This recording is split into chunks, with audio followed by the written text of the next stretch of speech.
That was such a nice old couple. Let us now loot their stuff.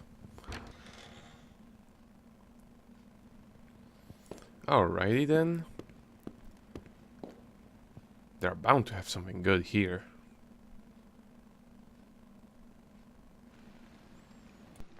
Now this would make good rations.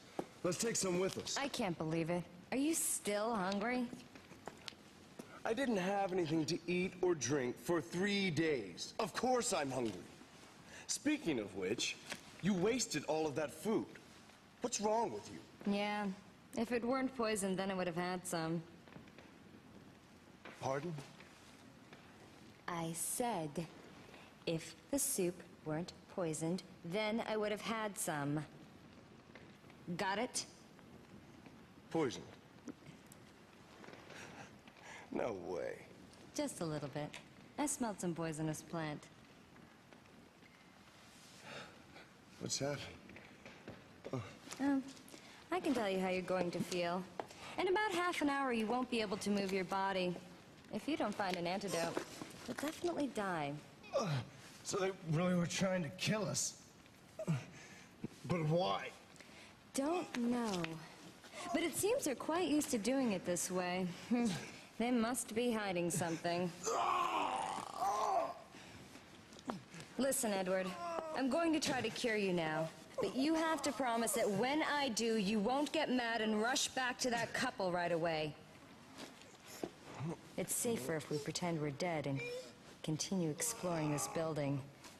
I think we'll find something interesting for sure.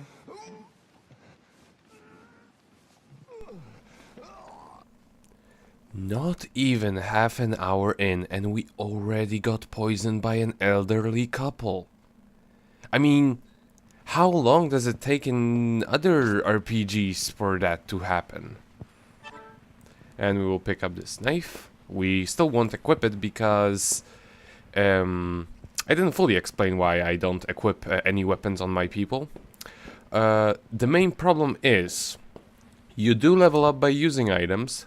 However, they break, and if you use them up too early on really weak enemies, you will get proficiency at using a certain weapon.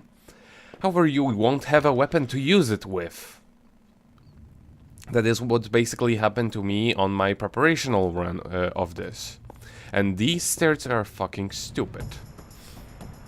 You have to click on them twice and they have a really weird hitbox. Yeah, we've seen this.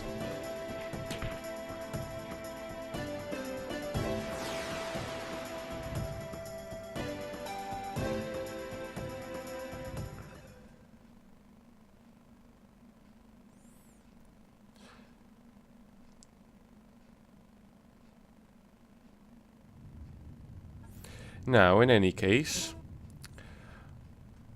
there is a Tellus, and here there is a hammer, and right there on the ground there will also be a pipe. Those weapons are absolutely horrible, because basically all big enemies, particularly bosses that you will encounter shortly from now, are resistant / get healed when hit by hammers and pipes. It's just outright evil because those weapons actually have decent stats.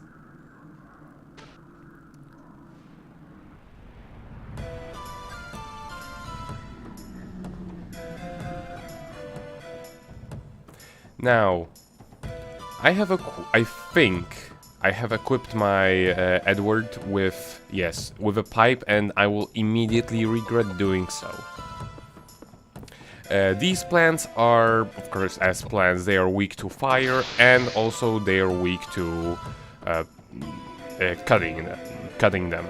So, equip your Edward with a knife, or maybe Koudelka if you're a crazy person and you're actually investing into her attack and dexterity.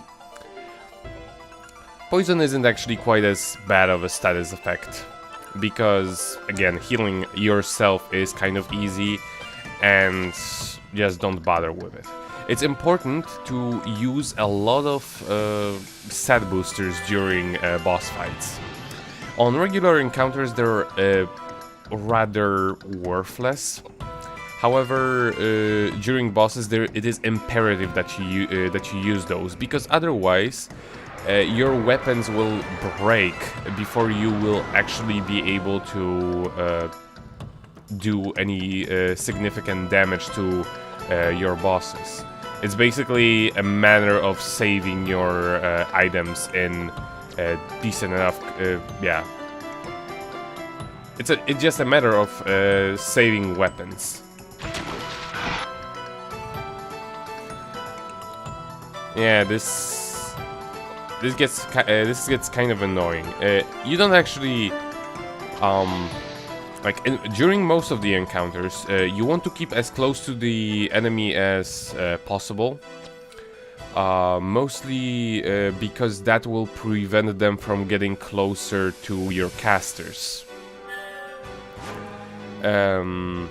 However, you also want to watch out because if one of your party members who's in the front, like say Edward died right now. Okay, that's a bad example because this enemy cannot actually move. But let's say it was a regular encounter and Edward died. The enemy would be able to walk past him, and once they walk past Edward, once they walk past his dead corpse, you can no longer revive him.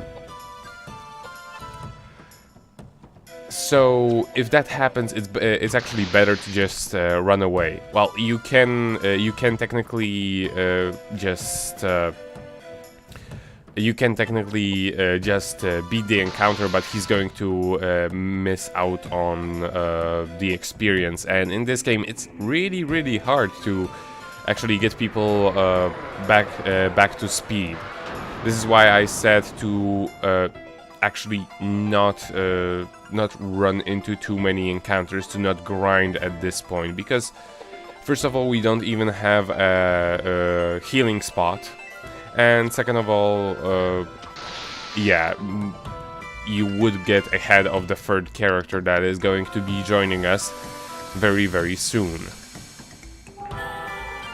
Now, I could technically... Oh, he's actually not weak to fire. Huh. Or my Koudelka is just way too weak. In any case,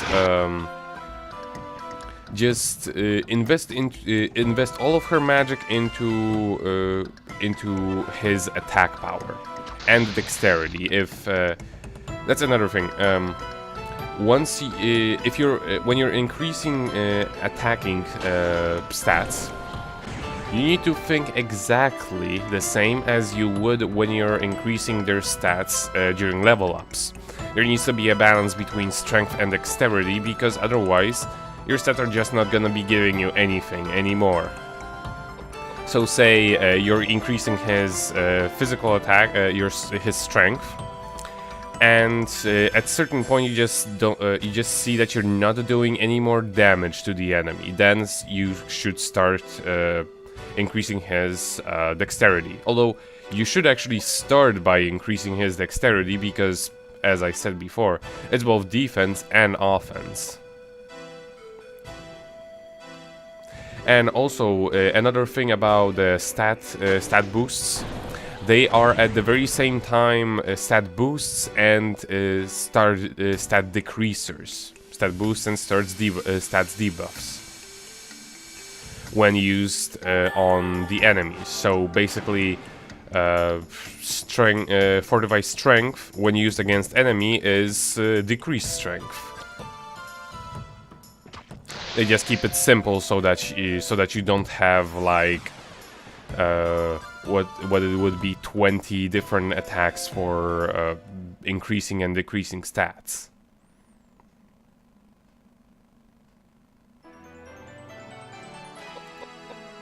Yeah, we want to increase her agility a little bit. Everyone wants agility, because it's how often they actually get turns. And we get a plot point device thingamajig. And now we're gonna get our third character.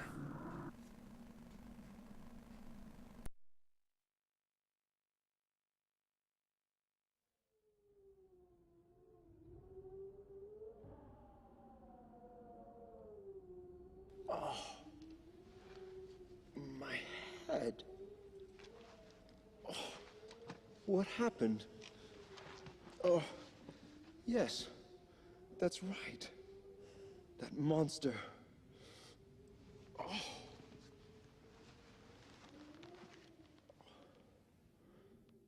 Who on earth are you two? Hey! We rescued you, and that's your way of saying thanks? Little did I know that these days were into rescuing perfect strangers. You.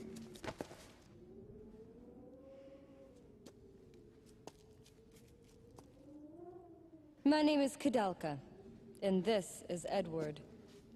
Would you mind telling us how you ended up collapsed down this path? My name is James. James O'Flaherty. I've been searching for something, and it took me to the monastery. Little did I know that it'd become a breeding ground for demonic spirits. Then how did you get in here dressed like that? Through the main gate, of course. The caretakers welcomed me with open arms. That husband and wife team? And the food? Was there no poison in your food? What are you talking about? Are you out of your mind? Those caretakers tried to poison and kill us. That's not funny. I find it inappropriate for you to try to dupe an upstanding believer of the Christian faith. So nothing happened to you then? Of course not. Not until I encountered that monster. Yeah? And we're the ones who took care of that monster. Far be it from me to expect any words of gratitude from you. I see. And I can tell from your appearances that the power of your faith alone was not enough to smooth things out with that monster. It wasn't the kind of problem that faith alone could solve. Ugh.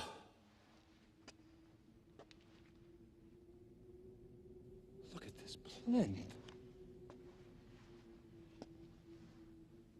It's broken now, but holy water ran from it until recently. But I've become distracted. Almighty God, please give me the strength to ward off these monsters. I can see that we've wasted our time here. Let's go, Koudelka. Just a minute. Although I'm under the protection of the Lord, it doesn't hurt to take precautionary measures. I think I'll go with you.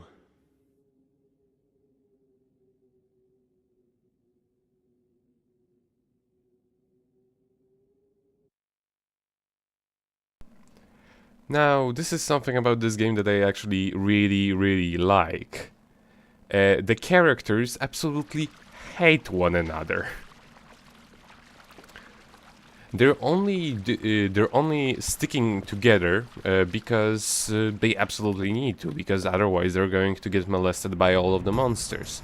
Like, for example, this cockroach that is around here. Now, the thing with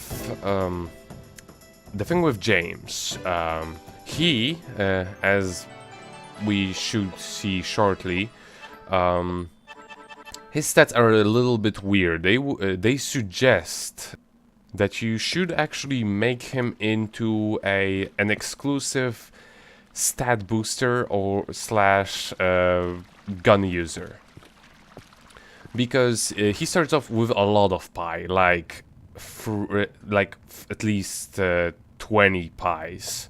That's just ridiculous. Even Koudelka is not gonna have as much, and she's at this point a couple levels bigger than he is. And these are worm hands. Yeah, they. That's another thing. There is now we also no. Now we got another spell. That's something I wanted to get to.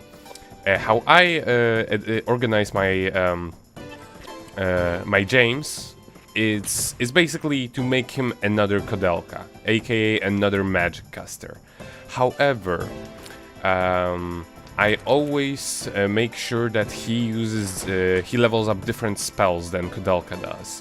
So, for example, while she's packing Flare and she's investing also into Fortify Strength and Fortify Dexterity, I'm going to invest into his Gazer and Fortify Intelligence and Fortify Mind, as well as Fortify Pi if necessary.